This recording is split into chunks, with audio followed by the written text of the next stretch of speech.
Listen to it carefully. যে excretion কাকে বলে? এক্সক্রিশন মানে হচ্ছে গিয়ে the process of removal of West products from the body. আমাদের বডি থেকে যখন ওয়েস্ট প্রোডাক্টটা আমরা রিমুভ করি, যেই প্রসেসটা হয়, ওইটাকে আমরা বলি excretion. Basically this process is being called as excretion, the process of removal of কি ওয়েস্ট প্রোডাক্ট। না, ওয়েস্ট প্রোডাক্টের মধ্যে তোমার কী হতে পারে?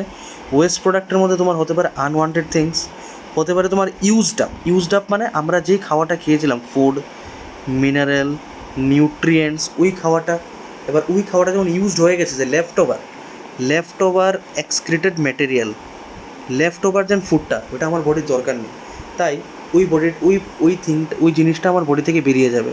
এরপরে ধরো অক্সিজেন আমরা ইউটিলাইজ করেছি, তো অক্সিজেন থেকে তোমার বাই প্রোডাক্ট বেরিয়েছে কার্বন ডাইঅক্সাইডও বডির জন্য একটা এক্সক্রিশন।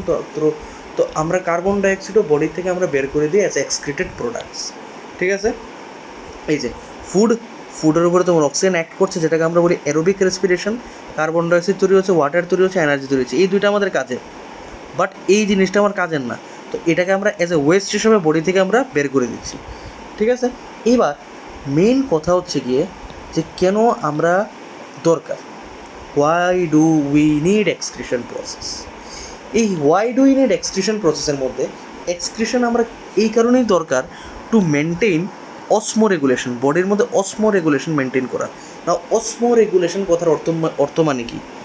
অসমো রেগুলেশন কথার অর্থ হচ্ছে গিয়ে দ্য লেভেলস অফ টক্সিসিটি।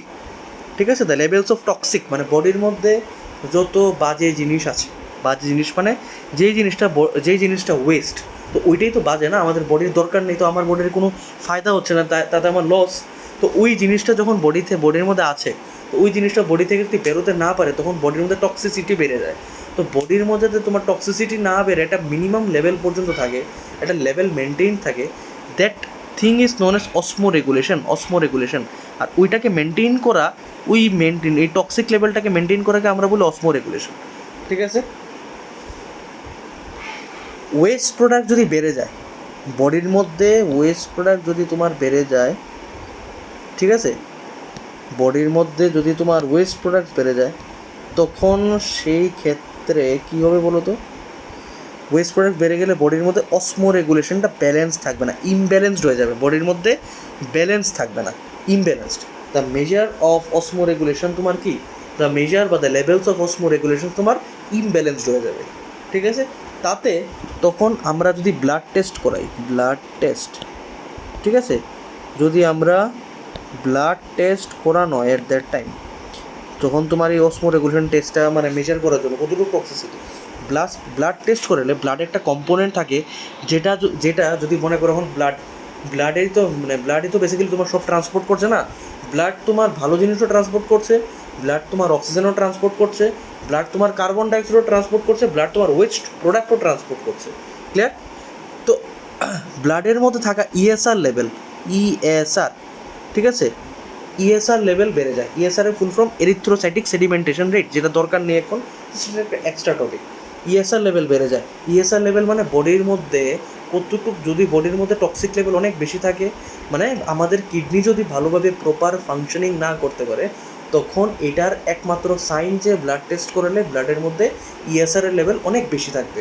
মানে আমাদের কিডনি তো ফিল্টার, আমরা যেমন জল ফিল্টার করে খাই, এখন জলটা তোমার ডাইরেক্ট তো আমরা এমন না যে তোমার ট্যাঙ্কি থেকে নিয়ে খেয়ে ফেলছি না, এটা আমরা থ্রু ফিল্ট্রেশন প্রসেস যাই, এরপর আমরা জলটা খেতে পারি। তো ওইভাবেই আমাদের বডির জন্য কিডনি একটা ফিল্টারের মতন কাজ করছে। ওই ফিল্টারটা আমাদের ব্লাডটাকে তোমার ফিল্টার করছে। কি ফিল্টার করছে? ব্লাডের থেকে ওয়েস্ট প্রোডাক্ট ফিল্টার করে ফিল্টার্ড ব্লাড আমাদের বডিতে পৌঁছাচ্ছে। কি পৌঁছাচ্ছে? Filtered blood. This is the main thing, filtered blood. Clear কথাটা? তো এই যে তোমার ফিল্টার্ড ব্লাড যেটা আছে, এই জিনিসটা তোমার বেসিক্যালি বডি থেকে বের করে দিচ্ছে না। টক্সিক লেভেলসের মধ্যে কী হতে পারে? টক্সিক লেভেলসের মধ্যে যেমন হতে পারে তোমার ইউরিয়া, বা undigested matter. Urea the main waste product, ঠিক আছে, মেইন ওয়েস্ট প্রোডাক্ট হচ্ছে কি তোমার ইউরিয়া, বডি থেকে বেরিয়ে যাচ্ছে urea, main waste product urea. Now undigested matter, undigested ম্যাটারটা কি তোমার কি যে জিনিসটা মনে করো বডিতে ডাইজেস্ট হলো না, মানে রয়ে গেছে বডিতে, যখন বডিতে রয়ে গেছে জিনিসটা ডাইজেস্ট হলো না, ওই জিনিসটা কি বডির জন্য বাজে, তো ওইটা একটা টক্সিক লেভেল বাড়াতে পারে।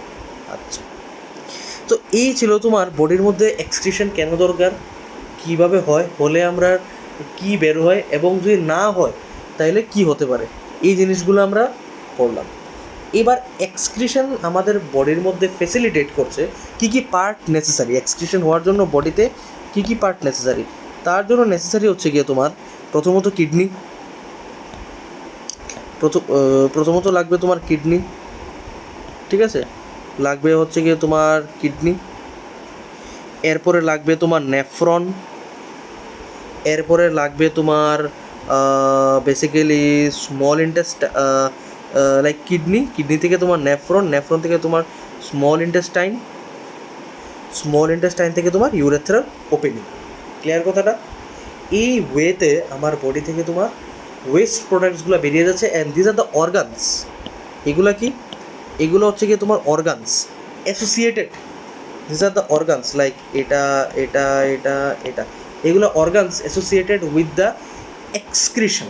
তাহলে আমরা যদি একটা ফিল্টার দিয়ে বুঝি, জলের ফিল্টার দিয়ে আমরা বডিটাকে বুঝতে চাই এক্সক্রিশন প্রসেসটা, তাহলে ফিল্টারটা হচ্ছে গিয়ে কিডনি, ফিল্টারটা হচ্ছে গিয়ে তোমার কিডনি।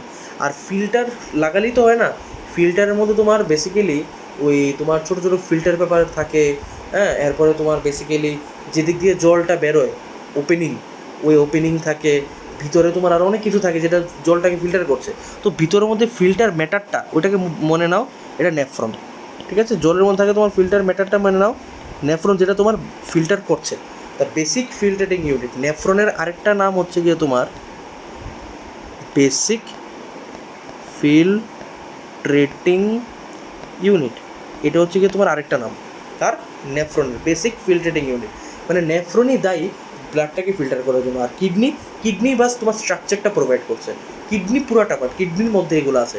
এরপরে এই ফিল্টার ব্লাডটা কোথায় যায়? স্মল ইন্টেস্টাইন, স্মল ইন্টেস্টাইন দিয়ে through urethral opening, urethral opening মানে যেদিক দিয়ে আমাদের ইউরিনেশন হয় ওই দিক দিয়ে তোমার আমাদের ওয়েস্ট প্রোডাক্টটা বেরিয়ে যায়, আর বাকি যে ব্লাডটা ভালো ব্লাডটা ওইটা থ্রু হার্ট মানে হার্ট দিয়ে আবার সারা বডিতে চলে যাচ্ছে, ঠিক আছে। আচ্ছা, এই ছিল তোমার পার্টস, এই ছিল তোমার parts necessary for the filtration of blood. আসো তোমার এক্সক্রিশন ইন ইউনিসেলুলার অর্গানিজম। একটা ইউনিসেলুলার অর্গানিজম কীভাবে তোমার এক্সক্রিশন প্রসেস করবে? একটা ইউনিসেলুলার অর্গানিজম এক্সক্রিশন প্রসেস করবে বেসিক্যালি, দেখো একটা ইউনিসেলুলার, ও প্রথমে ইউনিসেলুলার কেন বলছি আমরা, কারণ ইউনিসেলুলার অর্গানিজম একটা ভীষণ সিম্পল একটা অর্গানিজম, যার বডির মধ্যে জাস্ট একটা সেলই আছে, এই যে ওর বডির মধ্যে একটা সেলই আছে। এবার ওই একটা সেল, এটা বেসিক্যালি ফুড ম্যাটারটা ও দেখেছে না। আমরা নিউট্রিশন ইন অ্যামোইবা, প্রথম পার্টে নিউট্রিশন ইন অ্যামোইবার মধ্যে আমরা দেখতে পেরেছি through phagocytosis process, phagocytosis process তোমার কি ফুড ম্যাটারটা ভিতরে নিল, তাই এটাকে আমি আর ইলাবোরেট করলাম না। এটা কী প্রসেস নেবে? এটা ফ্যাগোসাইটোসিস,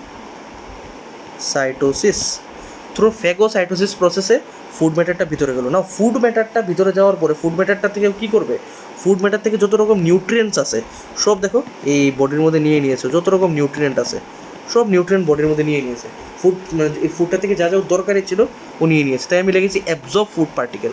আর এটা কি? এটা নিউক্লিয়াস, এটাও তোমার নিউক্লিয়াস, ঠিক আছে। আর এটা ফুড না। এখন যে জিনিসটা অ্যাবজর্ব ভালো জিনিসটা পেয়ে গেছে, এখন এই জিনিসটার দরকার নেই, ঠিক আছে না, যতটুকু ওর পাওয়ার ছিল পেয়ে গেছে, যে জিনিসটার দরকার নেই এটা এখন কী করবে? ও এটা বডি থেকে তো বের করে দেবে না। ওর যেভাবে যে ইজিলি ও খাওয়াটা নিয়েছিল, খাওয়াটা নেওয়ার জন্য কী করে? জাস্ট ওর বডি শেপটাকে ডিফর্ম করে, বডি শেপটা চেঞ্জ করে। তো খাওয়াটা যে ফুড ক্যাপচার করছে এমোইবা, ওই পার্টটার নাম সিউডোপোডিয়া, ঠিক আছে, ফলস ফিট লাইক স্ট্রাকচার। সেমভাবে তোমার ও বডি শেপটা আবার চেঞ্জ করে নেয়, বডি শেপটা চেঞ্জ করে ফুড ম্যাটারটা বাইরে বের করে দেয়, and this is the West food particle, যেটা অ্যামোইবার দরকার নেই, ঠিক আছে। আর এই প্রসেসে কী প্রসেসে তোমার দেখো ফুড ম্যাটারটার থেকে তোমার নিউট্রিয়েন্টগুলো ছড়াচ্ছে, এইটা হলো তোমার ডিফিউশন প্রসেস। ডিফিউশন প্রসেসের মাধ্যমে তোমার ফুড ম্যাটার থেকে তোমার কী হচ্ছে, যত ভালো জিনিস নিউট্রিয়েন্ট জিনিস আছে, ওই ভালো নিউট্রিয়েন্ট জিনিসগুলো তোমার হাই কনসেন্ট্রেশন পার্ট থেকে লোয়ার কনসেন্ট্রেশন পার্টে মুভ করে। This is how excretion occurs in কার মধ্যে, ইউনিসেলুলার অর্গানিজম। ইউনিসেলুলার অর্গানিজমের মধ্যে এই প্রসেস তোমার কী হচ্ছে, এই প্রসেসে এক্সক্রিশন হচ্ছে। M I clear? আশা করি কোনো রকম ডাউট নেই। আচ্ছা, নাও বেসিক্যালি ইউনিসেলুলার অর্গানিজম থেকে মাল্টি সেলুলার অর্গানিজমের মধ্যে তোমার বেসিক্যালি এক্সক্রিশন প্রসেসটা অনেকটাই তোমার কি কমপ্লেক্স, অনেকটাই কমপ্লেক্স ইন দ্য সেন্স মানে কি, কমপ্লেক্স ইন দ্য সেন্স কেন একটা মাল্টি সেলুলার অর্গানিজমের মধ্যে বেসিক্যালি দেখো কী হচ্ছে, একটা মাল্টি সেলুলার অর্গানিজমের মধ্যে অনেক কী থাকে, অনেক রকম নানান ভেরিয়াস পার্টস থাকে। নানান ভেরিয়াস পার্টস থাকে। এবার ভেরিয়াস পার্টস কেন থাকে, যাতে এই পুরাটা মাল্টি সেলুলার, এবার বডিতে তো একটা সেল দিয়ে তৈরি না, অনেকগুলো সেল দিয়ে তৈরি, ওই অনেকগুলো সেলটাকে যাতে প্রপার ফাংশনিং করতে পারে, তাই বডি স্ট্রাকচারটা হয়েছে তোমার কি কমপ্লেক্স। বডি স্ট্রাকচারটা হয়ে গেছে তোমার কমপ্লেক্স। নাও এই জিনিসটা দেখো, বডি স্ট্রাকচারটা তৈরি হয়েছে কমপ্লেক্স। এবার কমপ্লেক্স বডি স্ট্রাকচার থেকে তোমার নিশ্চয়ই তাহলে প্রসেসটা, যেহেতু আমাদের বডি স্ট্রাকচারই কমপ্লেক্স, তো আমাদের বডির মধ্যে হওয়া প্রত্যেকটা প্রসেস তোমার কি কমপ্লেক্স, কোনোটাই লাইক ইউনিসেলুলার অর্গানিজমের মতন ইজিলি হচ্ছে না। যেমন কি আমাদের খাওয়া নেওয়া থেকে, খাওয়া ব্রেকডাউন থেকে আরম্ভ করে খাওয়া ট্রান্সপোর্টেশন সবগুলোই কমপ্লেক্স। তাহলে তেমনি আমাদের বডির মধ্যে থাকা এক্সক্রিশন প্রসেস, লাইক আমাদের বডির মধ্যে অনেকগুলা সেল, তাহলে অনেকগুলা ওয়েস্ট তৈরি করছে। একটা সেল একটা ওয়েস্ট না, তাহলে অনেকগুলো সেল অনেকগুলো waste, different parts, different body পার্টসে, সে এখন অ্যানিমেল হোক আর আমরা হিউম্যান বিংস হোক, সবাই সেম। তো ওদের জন্য একটা কমপ্লেক্স মেকানিজম আছে, একটা প্রপার মেকানিজম আছে, কমপ্লেক্স বলবো না, একটা প্রপার মেকানিজম আছে, যেই মেকানিজমের জন্য আমাদের এক্সক্রিশনের মানে যেই মেকানিজমের ওয়েস্ট প্রোডাক্টটা বেরোয়। কী আছে, ফিল্ট্রেশন আছে, আলট্রা ফিল্ট্রেশন আছে, অ্যাবজর্পশন আছে, কনসেন্ট্রেশন আছে। এই প্রসেসগুলো আমরা ইলাবোরেটরি পড়বো, ক্লিয়ার কথাটা? তাহলে আমরা বুঝলাম মাল্টি সেলুলার অর্গানিজম যেহেতু তোমার কমপ্লেক্স বডি, তো আমাদের নিশ্চয়ই একটা কমপ্লেক্স মেকানিজম থাকবে। তো আমাদের বডি যখন তোমার কমপ্লেক্স, ঠিক আছে, আমাদের বডি যখন তোমার কমপ্লেক্স, তাহলে নিশ্চয়ই আমাদের বডির মধ্যে বাকি অন্যান্য প্রসেসগুলো তোমার কমপ্লেক্সই হবে। তার মধ্যে এখন আমরা কোনটা ডিসকাস করছি, এক্সক্রিশন প্রসেসটা। ক্লিয়ার কথাটা? আচ্ছা, যেমন তোমার ইনসেক্টস, মসকিউটোস, বার্ডস, এরপর তোমার ককরোচেস, ওদের মধ্যে কী আছে, ওদের মধ্যে যেমন তোমার আছে নেফ্রিডিয়া, মেলফিজিয়ান টিউবিউস, ফ্লেম সেলস, এগুলা কি এক্সক্রিটারি অর্গান। কাদের জন্য এক্সক্রিটারি অর্গান? এই ধরনের লাইক অর্গানিজমসগুলো, যেগুলো টাইনি অর্গানিজমস আছে হিউম্যান্সের মতন এতটাও, হ্যাঁ ওরাও complex as compare to unicellular, but হিউম্যান্সের তুলনায় ওরা অনেক সিম্পল, হিউম্যান্স আরও অনেক বেশি তোমার কমপ্লেক্স। ক্লিয়ার কথাটা? সো এই পার্টের মধ্যে আমরা বুঝলাম প্রথম যে জিনিসটা, যে এক্সক্রিশন কেন নেসেসারি, এক্সক্রিশনে আমরা কী কী জিনিস বললাম, আমরা এক্সক্রিশনের মধ্যে কী কী হয়, কী আশেপাশে সবটা জিনিস। ক্লিয়ার? নাও আমার ভিডিওর সেকেন্ড পার্টের মধ্যে তুমি পড়তে পারবে এক্সক্রিশন ইন হিউম্যান বিংস পুরো ডিটেইলে।